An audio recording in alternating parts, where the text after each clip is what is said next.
You'll never know what you really are. And that's the point you spend your whole life trying to figure out. You search in mirrors, in memories, in the way other people look at you. But none of it ever feels quite right, does it? Because no matter how far you dig, how deep you look, you never quite get to the center. It's like chasing a shadow in the dark. Every time you get close, it shifts. That's because what you're chasing isn't real. Not in the way you think. You are not a name. You are not a body. You are not the voice in your head. You are the one who hears it. The observer. But here's the paradox. The observer can't observe itself. A knife can't cut itself. A flame can't burn itself. And you can't fully see yourself because you are the seeing. And maybe that's the point. Maybe you were never meant to define what you are, only to experience it. We've built entire lives trying to answer the question, who am I? But what if that question is unanswerable by design? What if not knowing is the invitation? To explore, to feel, to be. Because the moment you define yourself, you limit yourself. And what you are can't be limited. You are not a thing. You are not an idea. You are the awareness behind all things. The space where it all happens. The dreamer inside the dream. And the dream doesn't need to explain itself to be real. It just is. So maybe you'll never know what you really are. And maybe that's exactly how it's supposed to be. Because you're not here to solve yourself like a puzzle. You're here to watch the sky change. To taste food that makes no sense. To laugh for no reason. To cry over things that shouldn't matter, but do. You're here to feel what it's like to be something unknowable, wrapped in a body that keeps asking questions. You'll think you've figured it out, again and again, that you're a career, a role, a personality. But every time you cling to a label, life will pull it away, because it wants you to let go, not give up, just loosen your grip.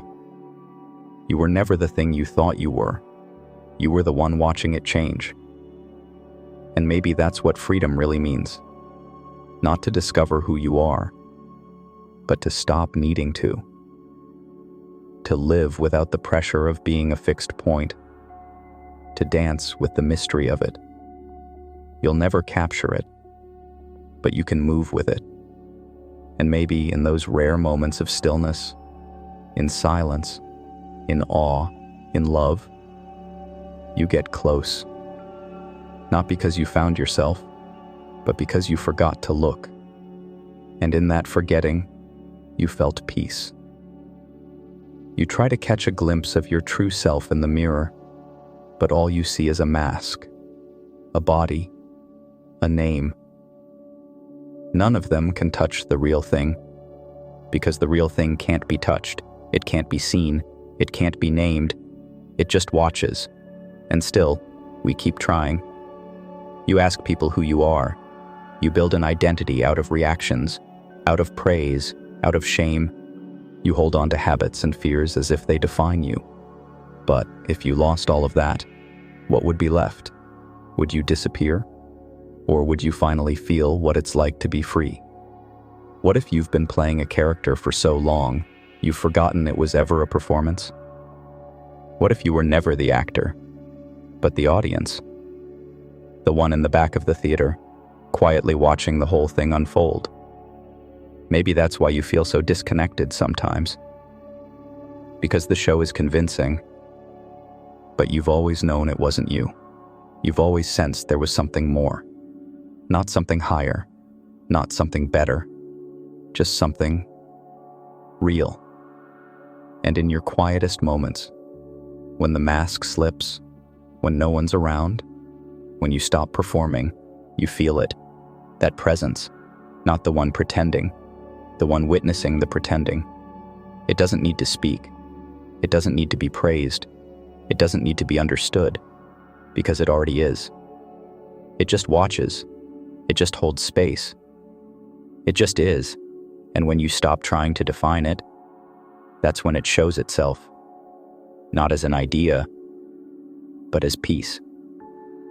So no, you'll never know what you really are. But maybe that's the gift, because anything you can name isn't you, but everything you can feel might be, and maybe that's enough. Subscribe if you're ready to start living on your own terms.